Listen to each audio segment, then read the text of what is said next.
하나님 아버지 감사합니다. 2020년에 어느새 절반도 훨씬 지나갔습니다.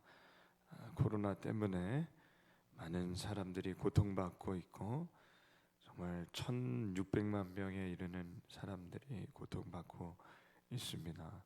이러한 일이 빨리 지나갈 수 있도록 하나님 백신을 개발하는 데에도 은혜를 주시옵소서. 그래서 저희가 모두 일상으로 돌아가게 주시옵고, 자 부디 이 위기 가운데 모든 성도님들 영육 간의 강건함 허락하여 주시옵소서.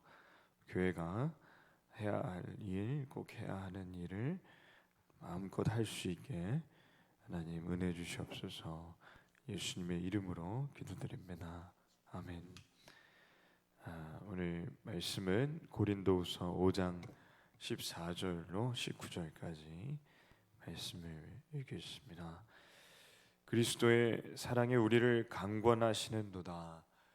우리가 생각하건대 한 사람이 모든 사람을 대신하여 죽었은즉 모든 사람이 죽은 것이라. 그가 모든 사람을 대신하여 죽으심은 살아있는 자들로 하여금 다시는 그들 자신을 위하여 살지 않고 오직 그들을 대신하여 죽었다가 다시 살아나신 이를 위하여 살게 하려 함이라. 그러므로 우리가 이제부터는 어떤 사람도 육신을 따라 알지 아니하노라. 비록 우리가 그리스도도 육신을 따라 알았으나 이제부터는 그같이 알지 아니하노라. 그런즉 누구든지 그리스도 안에 있으면 새로운 피조물이라. 이전 것은 지나갔으니 보라 새 것이 되었도다. 모든 것이 하나님께로서 났으며 그가 그리스도로 말미암아 우리를 자기와 화목하게 하시고 또 우리에게 화목하게 하는 직분을 주셨으니 곧 하나님께서 그리스도 안에 계시사 세상을 자기와 화목하게 하시며 그들의 죄를 그들에게 돌리지 아니하시고 화목하게 하는 말씀을 우리에게 부탁하셨느니라. 아멘. 바울이 정말 목숨을 걸고 복음을 전한 이유가 있습니다. 그 중에서도 가장 큰 이유는 본인이 다마색으로 가는 길에 예수님을 확실히 만났기 때문입니다. 다마색으로 가던 이유는 예수를 믿는 이단을 잡기 위해서입니다. 바울이 볼 때는 예수를 믿는 모든 사람이 이단이었습니다. 바울은 하나님을 잘 믿었습니다. 그러나 예수님은 가짜라고 생각했습니다. 그런 예수가 많은 사람들을 따르게 하고 마지막엔 십자가에 못 박혀 비참하게 죽어서 완전히 끝났다고 생각했는데 갑자기 예수가 다시 살아났다고 거짓말을 하는 사람들이 많아지는 것입니다. 예수의 제자들부터 시작하더니 갑자기 어느새 수만 명이 예수님이 다시 사셨다고 하고 교회를 세우니까 바울은 이것을 참을 수가 없습니다. 하나님 외에는 다른 신이 있을 수 없는데 그것도 비참하게 십자가에서 죽어버린 예수를 어떻게 신이라고 할 수가 있는가? 그래서 예수 이단이 하나님의 이름을 망령되게 한다고 확실히 믿었습니다. 그래서 바울이 하던 일은 예수 이단을 다 잡겠다고 사방으로 다녔는데 그 과정 중에 스데반 집사도 사도 바울이 주도적으로 죽인 예수님의 신실한 집사이고 또 오늘도 지금도 다마색으로 가는 길에 예수 이단을 잡으러 가는 것입니다. 그 길에 갑자기 하늘에서 소리가 들립니다. 사울아 사울아. 그때 바울은 갑자기 눈이 멀어버립니다. 주여 누구십니까? 나는 내가 박해하는 예수라. 이 한 마디가 이 한 문장이 바울의 인생을 앞과 뒤에 BC와 AD로 가르는 순간입니다. 바울이 이제야 알았습니다. 예수님은 지금 살아계시고 하나님 우편에 앉아 계시고 죽었다가 다시 살아나신 걸 이제야 압니다. 그래서 예수님이 진짜 하나님이시고 하나님의 아들이시고 베드로 같은 예수님의 제자들이 거짓말을 한 게 아니라 진짜 있었던 일을 얘기했다는 걸 압니다. 눈이 먼 바울에게 예수님께서는 아나니아라는 사람을 보내셔서 눈을 뜨게 하십니다. 그때 바울은 예수님을 믿는 사람을 잡으러 다녔던 사람이었다가 이제는 예수님 안 믿는 사람들을 믿게 하려고 다니는 사람으로 바뀌었습니다.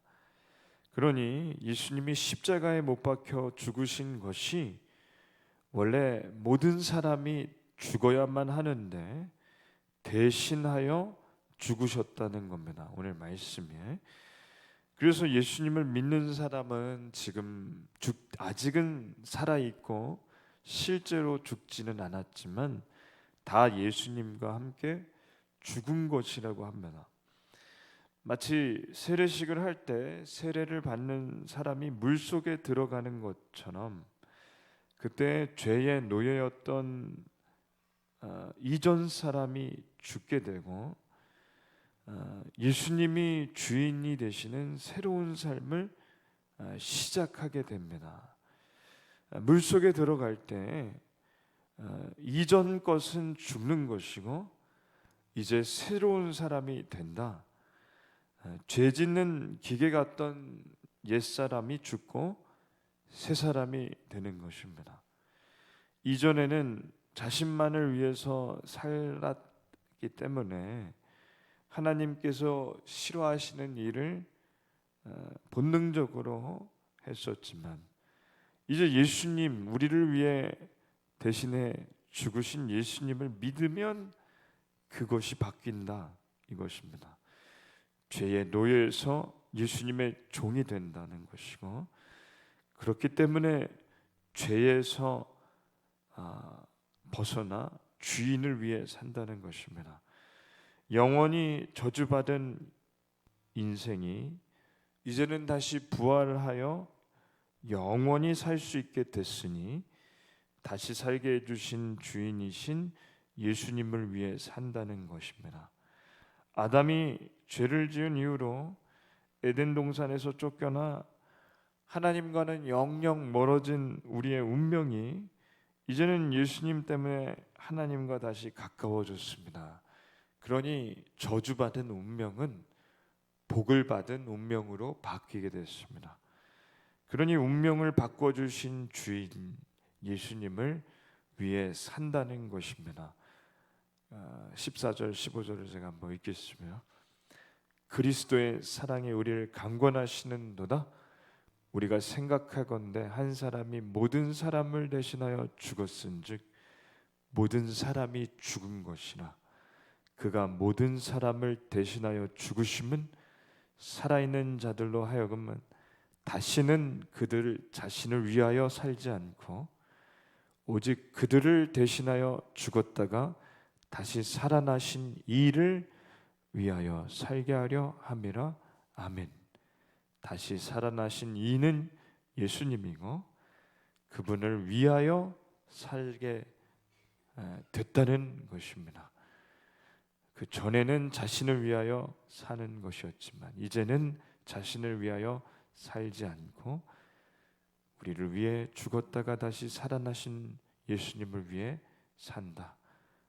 그래서 주인이 바뀌었으니 이제는 주인을 위해 바뀐 주인을 위해 산다는 것입니다.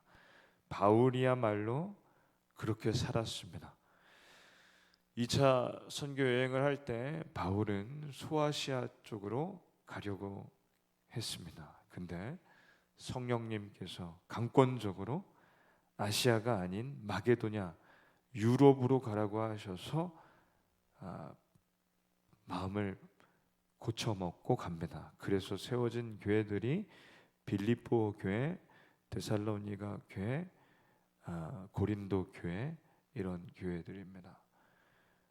성령님의 인도하심, 하나님께서 주인이시니, 성령님이 주인이시니 주인의 말대로 바로 순종합니다. 그리고 고린도 교회 문제가 심각할 때, 지금 이 고린도 후서 배경이지만 고린도 교회로 가려고 했었습니다. 그러나 하나님은 지금이 때가 아니라고 하셔서 마음을 바꿉니다. 이것 때문에 큰 오해를 받고 공격을 받기도 합니다.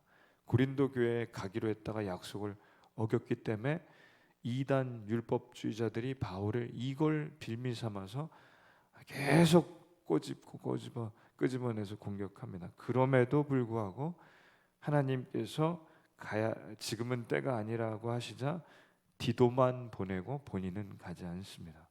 그러니 주인의 말씀대로 삽니다. 주인에게 순종합니다.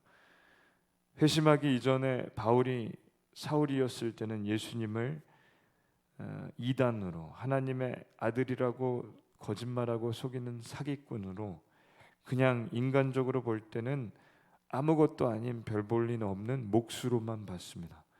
그러나 다마색에서 예수님을 만나고 영적인 눈이 떠지자 이제는 예수님은 구원자, 하나님의 아들, 성령님과 함께 세상을 만드신 분, 하나님과 함께 만드신 분, 죽음을 이기신 분, 하나님 우편에 지금 앉아 계신 분, 그리고 진짜 우리 인생의 주인으로 봅니다. 그래서 바울은 더 이상 육신의 눈이 아닌 영적인 눈으로 보는 사람이 됐습니다.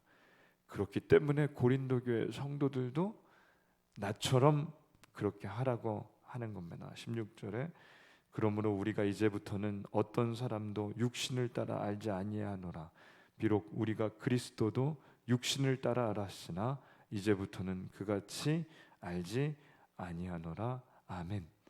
육신을 따라 안다는 것은 육신의 눈으로 봤다는 것이고, 이제부터 그같이 그렇게 안 한다는 것은 영적인 눈으로 본다는 것입니다.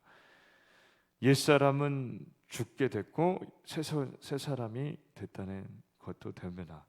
영적인 눈이 감겼을 때는 죄의 노예였고 옛사람이었습니다. 그러나 영적인 눈이 떠지자 이제는 예수님의 노예, 종이고 새 사람이 된다는 것입니다. 여기서 새 것이 된다는 것은 원어로 창조됐다는 것입니다.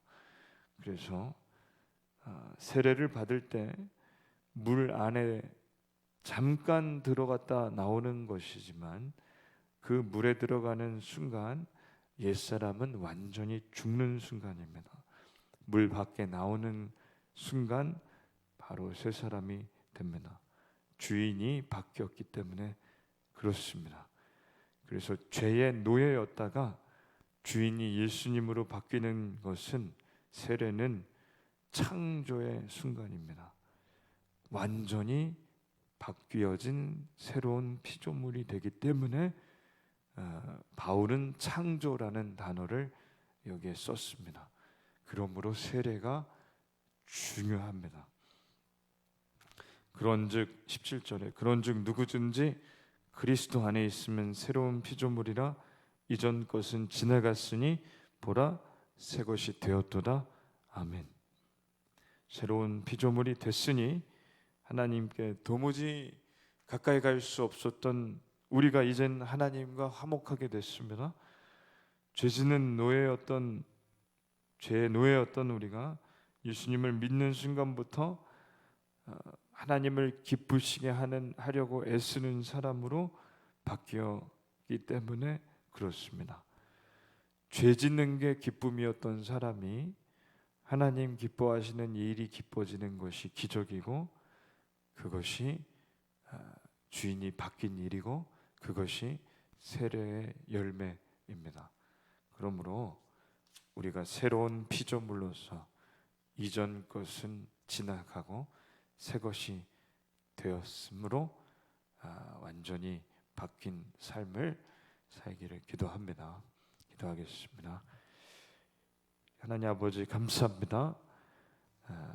그리스도 안에 있으면 새로운 피조물이 된 것을 믿습니다.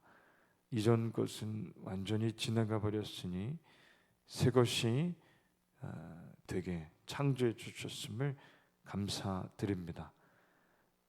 육적인 눈은 어두워지지만 영적인 눈은 떠지게 해주셨음을 감사드립니다. 이런 말씀을 가슴에 새기며 살게 해주시옵소서. 예수님의 이름으로 기도드립니다. 아멘.